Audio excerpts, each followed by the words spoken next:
Good morning. We have quite a crowd this morning. Lots of topics, and we want to begin with folks from Ohio Means Jobs, Paula Siebeneck and colleague Jody Zofke.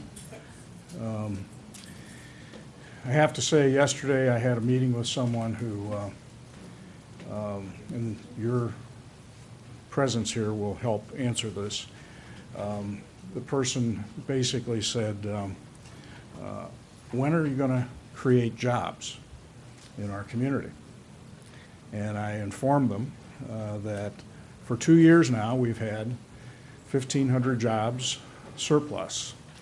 And to illustrate that again, and I know we just have to continue to repeat this over and over because people are kind of pinching themselves. There's disbelief out there in the community about the availability of good paying jobs in our community. And so in order to punch up the fact that there are jobs available, Paula and Jody, please tell us what's coming up. Okay, so Jody is here today. She is from Medicoat. We are partnering with Medicoat. We had an event yesterday actually where two of their HR representatives came and helped people apply. And I think we had about a couple dozen that came. So now what they're doing is on Friday, they're having another event at Medicoat. So I'll let Jody kind of talk about that. The event that we're having is a hiring event at PPG Coding Services Medicoat Corporation. We have been affiliated with PPG since about a year now, so that may be confusing some people. But the hiring event is at our location on New Brick Road. It's from 9 a.m. to noon. We have it set up that we're going to have stations where people can come in and apply, and we will help them apply online because we understand sometimes that is a stumbling block for people. So we're going to help them with that. Then we're going to interview everyone who comes and arrives. And then we have just a small testing, but it's not anything that's real difficult for anyone to complete. We're giving everyone a plant tour, and then after that, if they are interested and they meet our criteria, we may be doing some offers on the spot as well. So just so you understand, right now we have about 30 openings at PPG Coding Services, and a lot of our openings are on third shift, so we're really hoping to attract a lot of third shift people. But we are hoping we get a good response to this, and we are excited about it. We do have the production positions, good paying production positions, full benefits. So it's something that we want people to understand that the jobs are out there, and we'd be really excited if people showed up on Friday. I just want to add, if individuals are wanting to go to the event and maybe they don't have a resume or they don't feel that they're prepared, or if they're going to do interviews on the spot, they want to get more comfortable with doing interviews, they can always come and stop out at Ohio Means Jobs, and we can help them prepare for the event on Friday. Very good. Thank you. Thank you, ladies. Ohio Means Jobs has been doing these hiring events around the county. There was one, I think, last week out at Alpla, and so there's lots of opportunity for those that are looking for either a new job or perhaps to switch it up and find something else, perhaps for a career path. So we want to encourage people to take advantage of the coaching, the services that are available at Ohio Means Jobs, and so regardless of the kind of impediments they've had, there are resources available to help people through the process of getting prepared and making applications. So thank you. Also this morning we have Matt Dietrich here from the Ohio Rail Commission. And Matt is going to, along with some colleagues, is going to talk about actually a major project involving rail infrastructure that will be undertaken soon in the northeast quadrant of the city. So Matt and Kirk, you want to take the lead? Yes, I'd just like to thank Matt coming all the way from Columbus today. We, the city, are working on a project just south of Matt's project in the Genesee in Wyoming with the Elm Street grade separation. So we've been coordinating there, and Matt really understands all the benefits that his project will bring to surface transportation here in Lima give us some relief. So turn it over to Matt and explain the project. Thank you, Mayor. Thanks for giving us the time to talk about the project. This is a pretty important one, and it's one that we've been working on for several years now. The project is actually, I have a map here to help everybody out.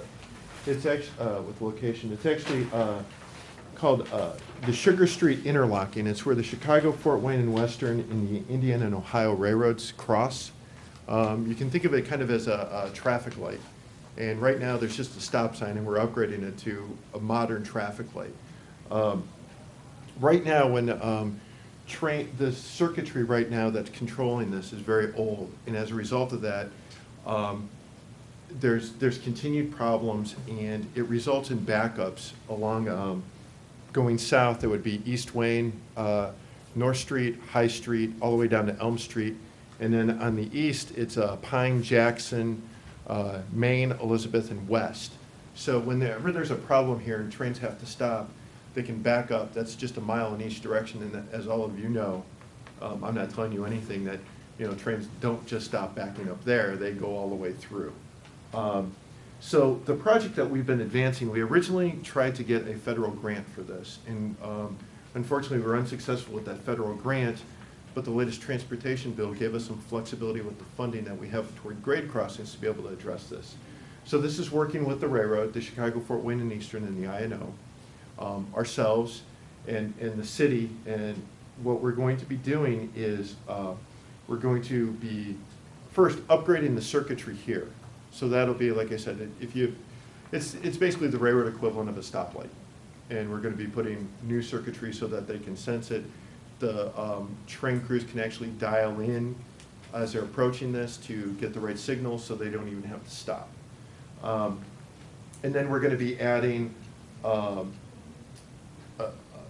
connection track here on the what would be the northwest quadrant. And the existing connecting track here on the southeast quadrant is very old. The curvature is so tight that they have to have special locomotives to go through there. So sometimes the trains coming up from Cincinnati, they actually have to go north, pick up a different locomotive, come back south before they can go east.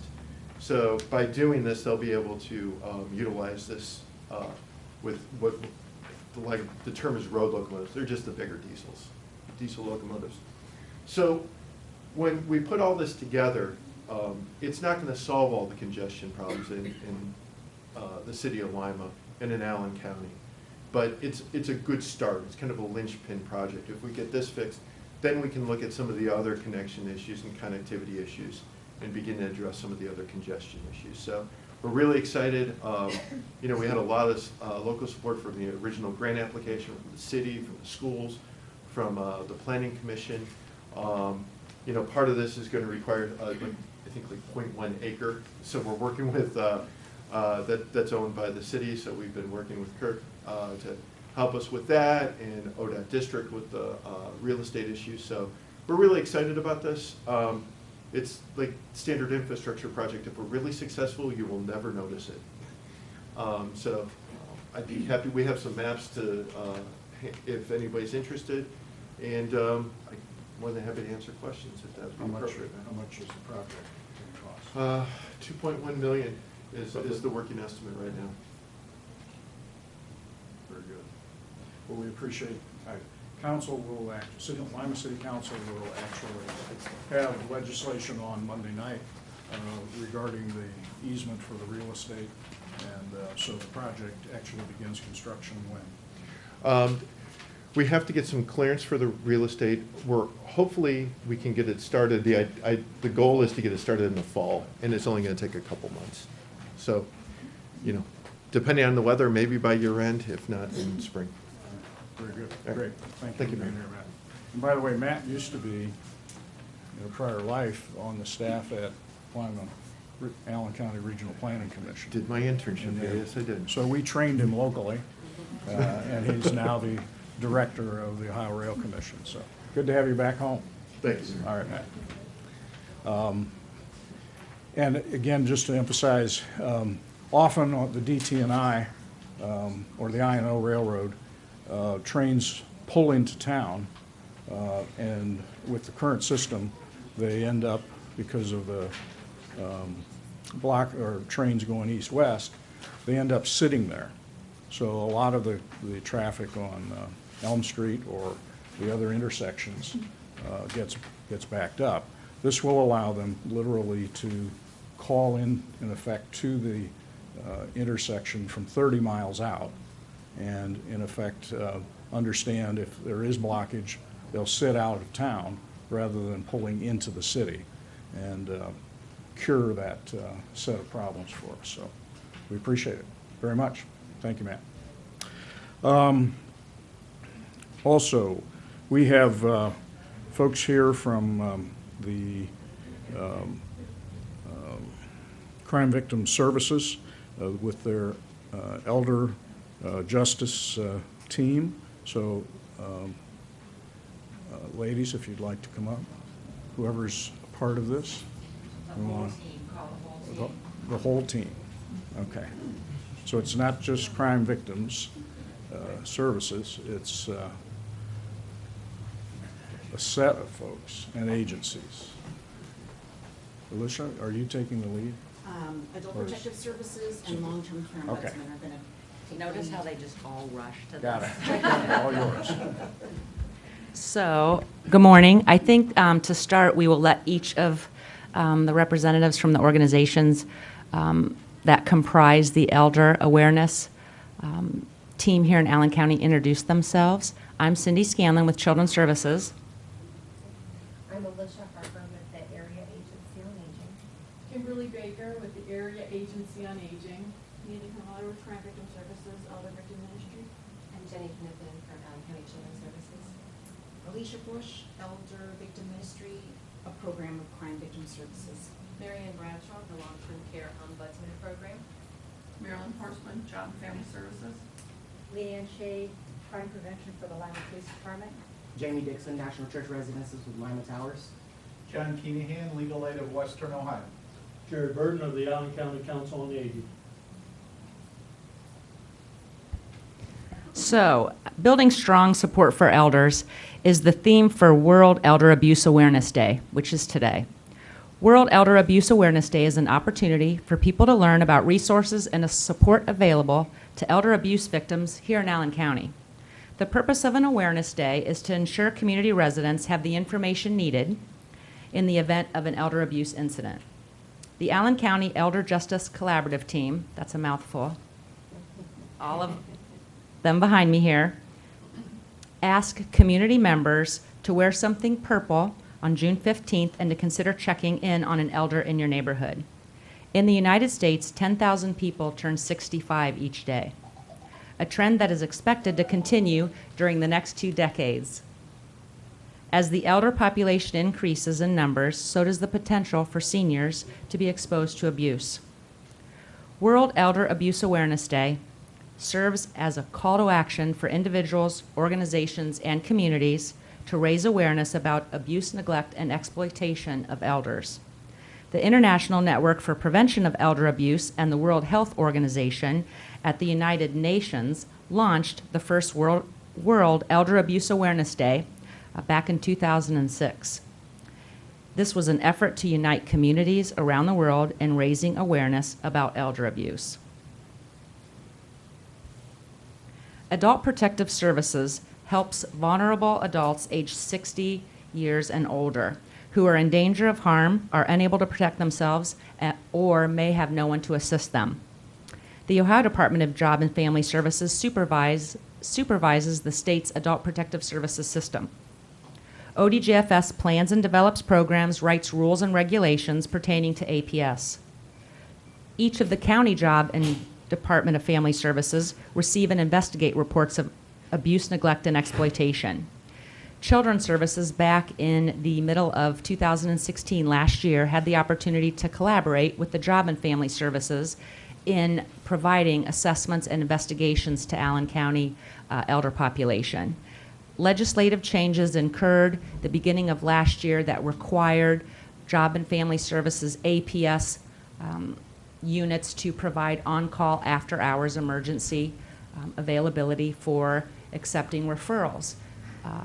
the Job and Family Services Department not having a system in place to manage after-hours calls. Worked with us, Children's Services, which has been a mandate for us for several years, and we have a system in place. So it was a natural collaboration to occur last year.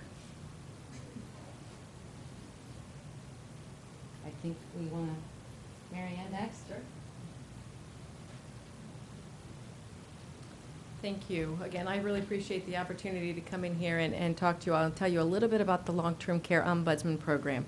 I'm not going to repeat what Cindy had said about elder abuse in our communities, but what I do want to do is raise awareness of the people that live in our communities that you may, I don't want to say have forgotten about, but may not know how much that they're there. And those are the people living in long-term care facilities, such as nursing homes and assisted living facilities. The Long-Term Care Ombudsman Program here locally covers actually a 7-county service area. We are operated out of Direction Home, Akron, Canton. And you may or may not know, but there are over 5,000 beds available for people living in nursing homes and assisted living in facilities in our 7-county service area. And those beds are pretty well full. So that's a lot of people out there. So what the Long-Term Care Ombudsman Program does is we advocate, we investigate, and we help people who are living in those facilities and in other long-term care settings to ensure that they get the care that they need. We investigate issues of abuse, neglect, financial exploitation, and involuntary discharge. In addition to the complaint handling that we do, we look for other ways of improving the quality of life of the people living in long-term care facilities by providing consumer advocacy, helping them with any issues that they may come across, things that that are impacting their quality of life.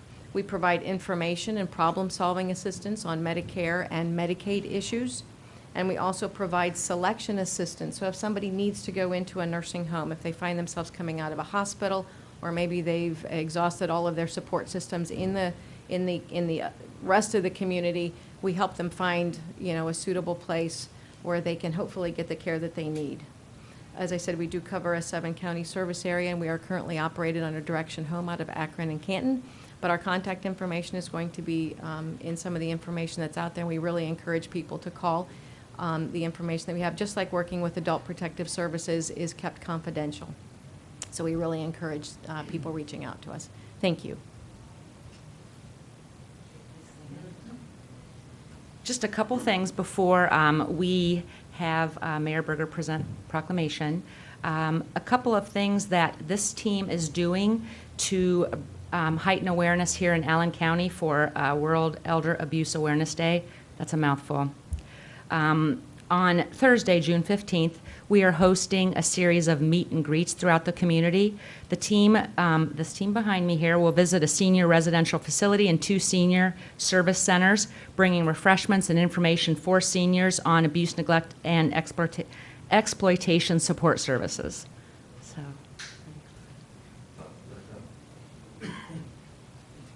Well, I think the statistic we just heard about 10,000 people a day turning 65 really makes it very clear that we have a demographic change underway that will necessitate a variety of responses in communities, and this is part of that response. It's my privilege to offer the following proclamation. Whereas Ohio's elder population, adults age 60 or older, accounts for 20% of our state's residents today and is expected to grow to nearly 29% by 2030. And whereas with the increase of the elder population, abuse to adults age 60 and older has become more prevalent in our communities. Whereas elder abuse, neglect, and exploitation occurs among all socioeconomic classes, races, and genders, and is estimated that approximately 1 in 5 incidents of maltreatment are never reported. Whereas more than 43 reports of elder abuse are received in Ohio each day, and from July 1st, 2015 through June 30, 2016, there were 15,830 reports of alleged abuse, neglect, and exploitation involving Ohioans. And whereas elder abuse, neglect, and exploitation can happen wherever an elder may live. Whereas the Allen County Department of Job and Family Services and Long-Term Care Ombudsman Program will continue to provide protective services for elders and work with other advocates and professionals to increase awareness and to help fight elder abuse. Now, therefore, I, David J. Berger, Mayor of the City of Lima, do hereby proclaim June 15th, 2017 as Elder Abuse Awareness Day in our community, and ask all citizens to join advocates and communities around the globe in playing an active role in advocating for and supporting our elders. In witness whereof I have hereunto set my hand and caused to be affixed the seal of the City of Lima this day of June 2017. So, ladies and gentlemen, thank you for what you're doing. And keep up the good work. Thank you very much. Thank you.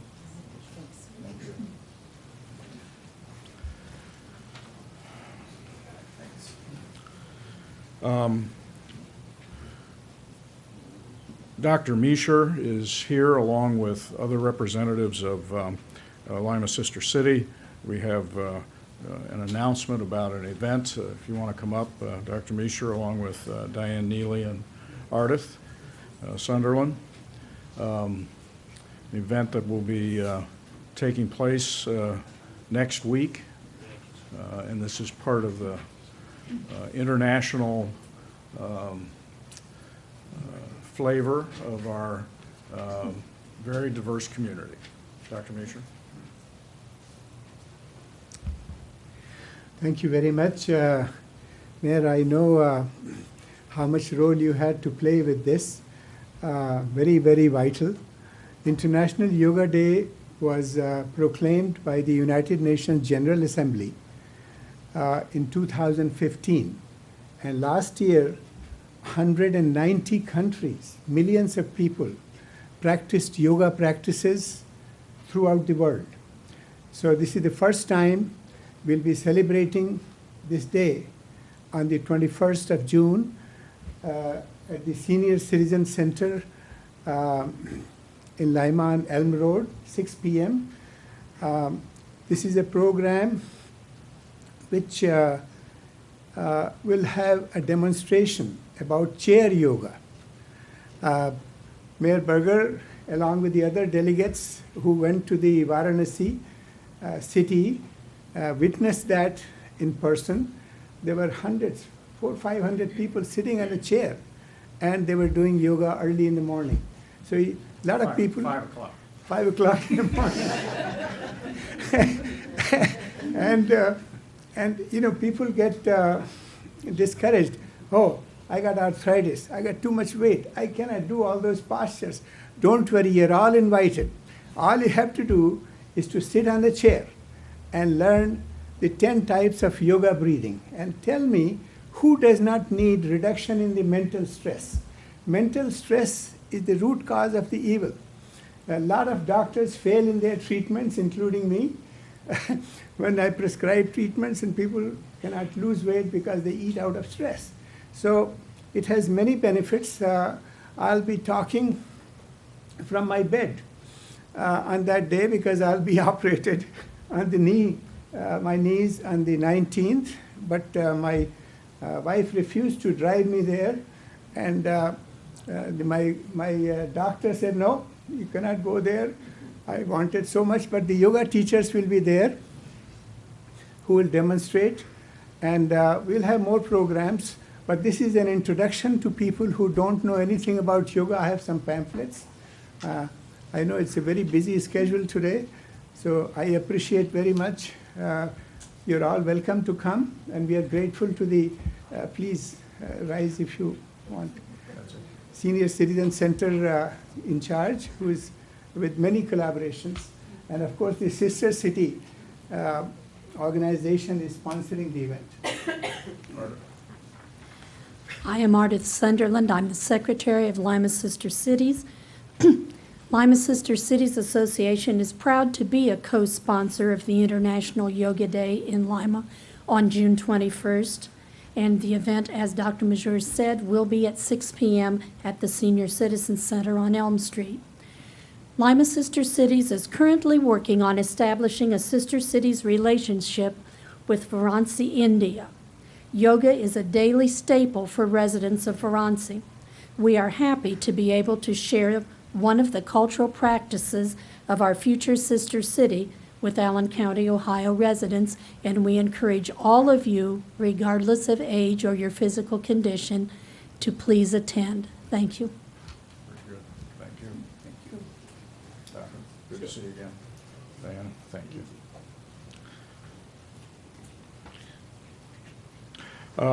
Also, today we have representatives from the Opioid Action Commission here. We have Tammie Colon and Jessica Ramirez, and they're going to be talking about an update on the substance abuse and mental health treatment services that are underway. So, ladies.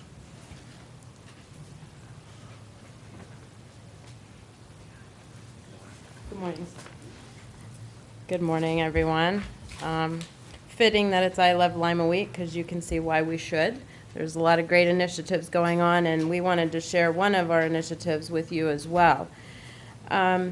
This initiative was actually supported financially by the Mental Health and Recovery Services Board, so it allowed us to embark on a vision that we had to coordinate and collaborate with local law enforcement to try to get out into the community in a safe way to engage individuals who were not comfortable walking through our front doors who are suffering from opiate addiction. And while Coleman Professional Services offers a multitude of services for that population, we're simply going to be talking about our community care coordinator. And we couldn't have picked a better individual other than Jessica Ramirez to do the job. She is a master's prepared individual whose strength really is going out and meeting strangers and convincing them that they should take better care of themselves. And she's been highly successful in doing that. The work is a partnership with the local law enforcement. The chief was extremely kind to allow us to join their effort with the community police stations that are recent and new in our communities. So Jessica is working through Sergeant Garlock, who is making all of the referrals and connections to her, and also with the officers, Officer Wireman, Officer Knopfs, and Officer Miracle. So those three individuals being out in the community may come into a situation where somebody has overdosed. Maybe a family member has informed them that they are aware of their family member who's suffering from opiate addiction and they can't get them into treatment. And so then they are referring and accompanying Jessica so that she can go out and attempt to engage them. And of course, from my perspective, doing it in a safe way with law enforcement. It also allows law enforcement to take on a new role as being a party of concern for their health versus a person who's trying to come out and hold them legally accountable for their addiction. And to give you some numbers that help really explain how the program has taken off, we started this in October of 16. And through the third quarter, which ended in March, Jessica has received a total of 443 referrals. And 358 of those referrals have come directly from law enforcement. Of the 358 referrals, she has actually made contact with 298 of those individuals.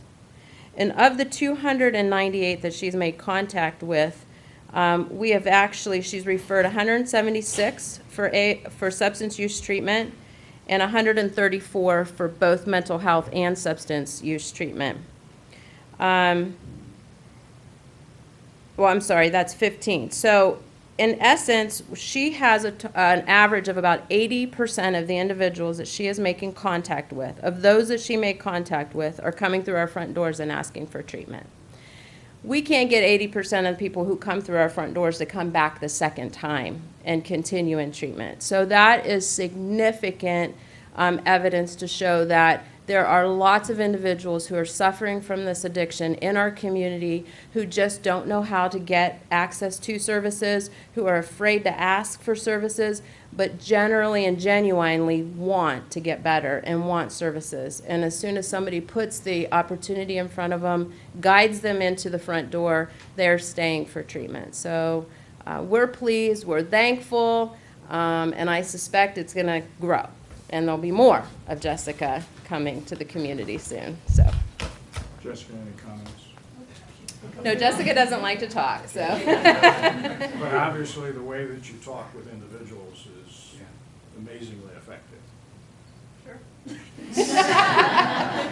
No, it's good. It's been a really good position. Working with LPD mostly has been awesome. You know, they've just been very helpful, and I really appreciate it.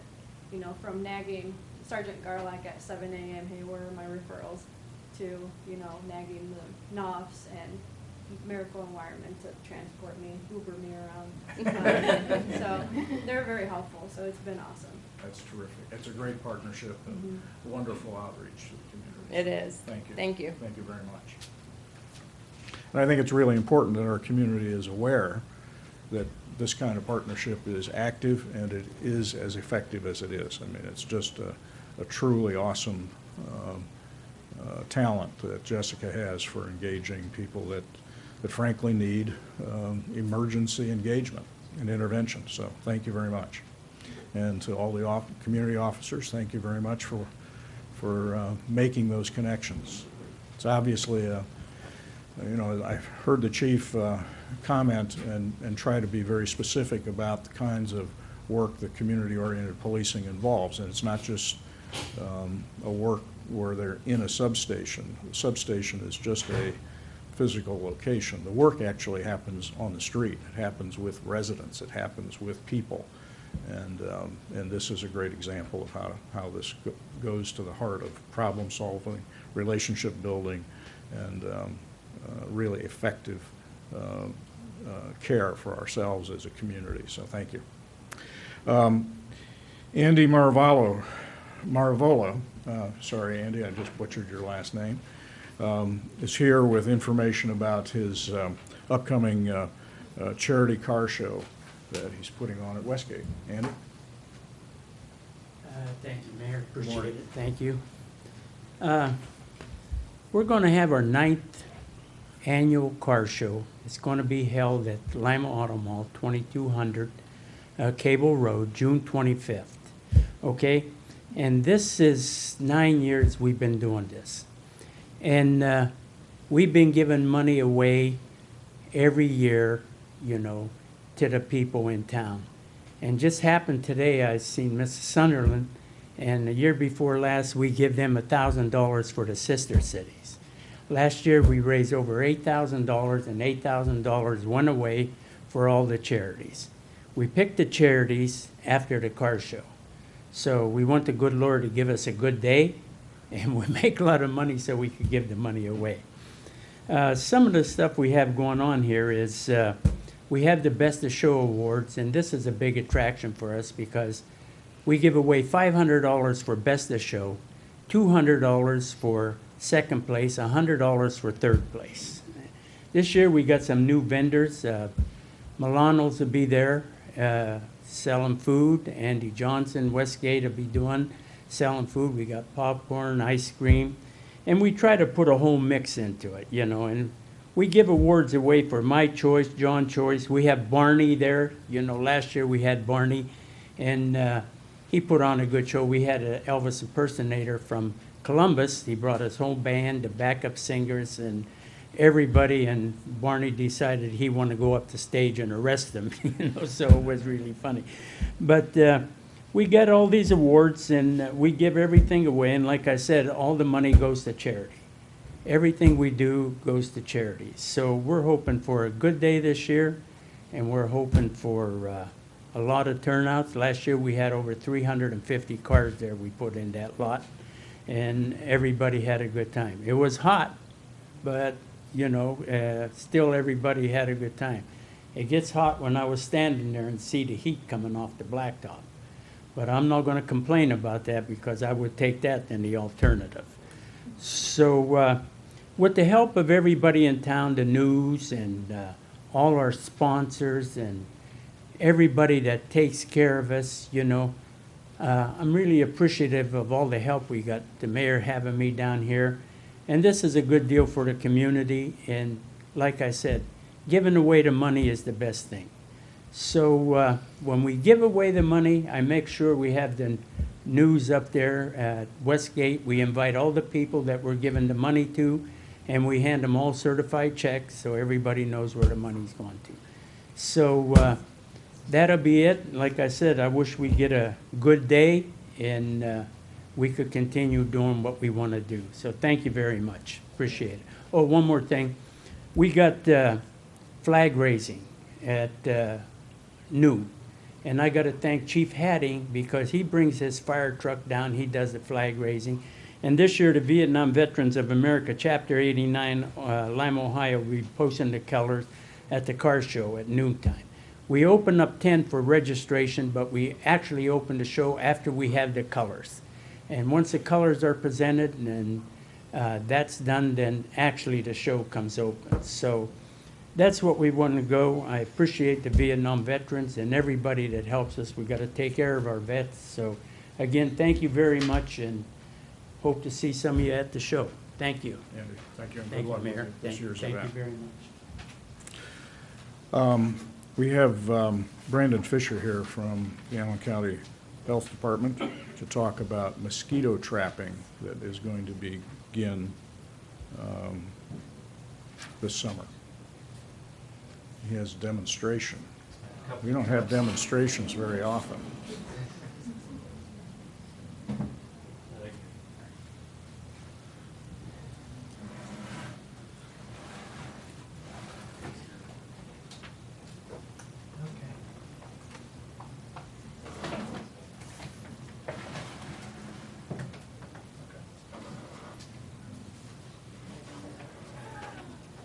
Good morning. Good morning.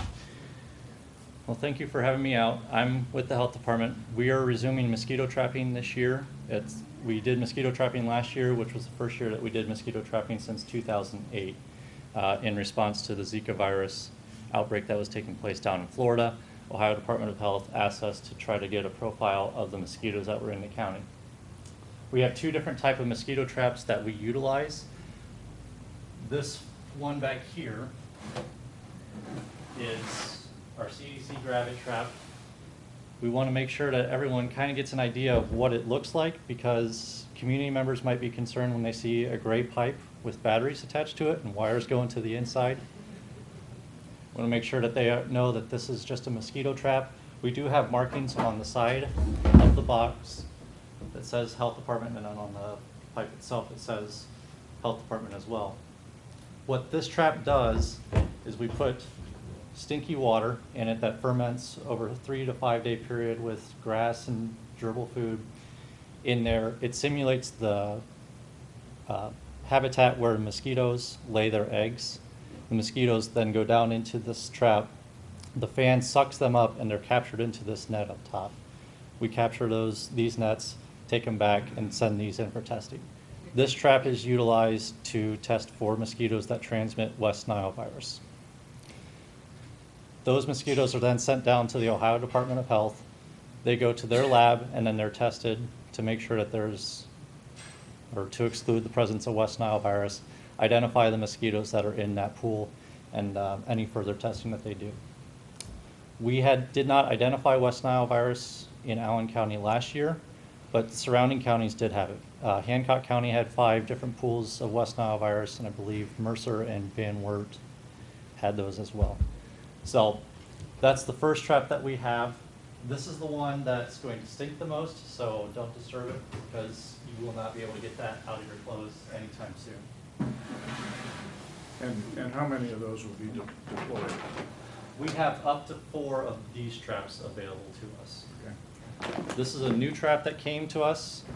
It has a fan that's on the inside. It's a lot nicer. It has a fan on the inside that's attached like this, and then it has a mosquito lure right here that's supposed to simulate the scent of human skin. I disagree with that, but that's what they say it does. This trap runs on electricity.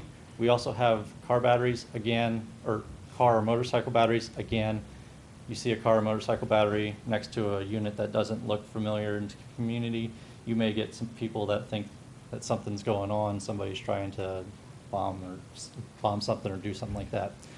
This trap is specifically designed to catch the mosquitoes that in the laboratory setting have been found to transmit Zika virus, the Asian tiger mosquitoes.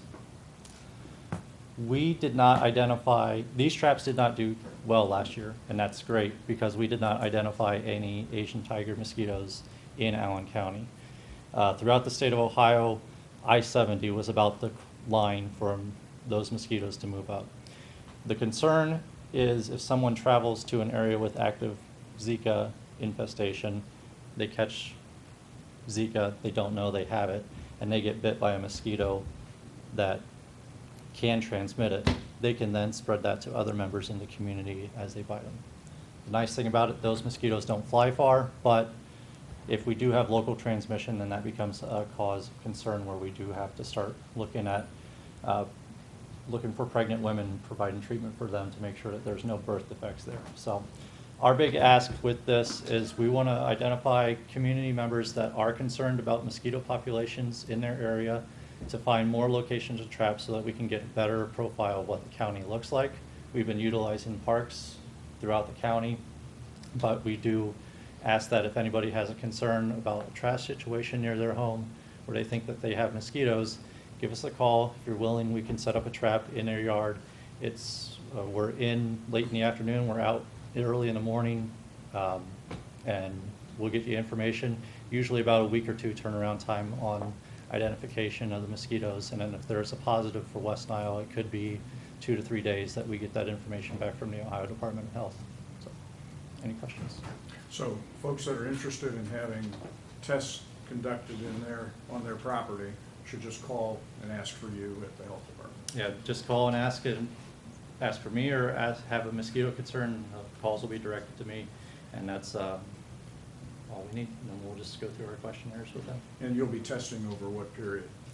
We'll be testing. We'll have to start fermenting the water there, but we'll probably be going into September. It just depends how the weather turns out. With the rains that the western half of the county got, we're sure to see mosquitoes popping up here pretty soon because I did see a lot of standing water on the way in today. So, okay.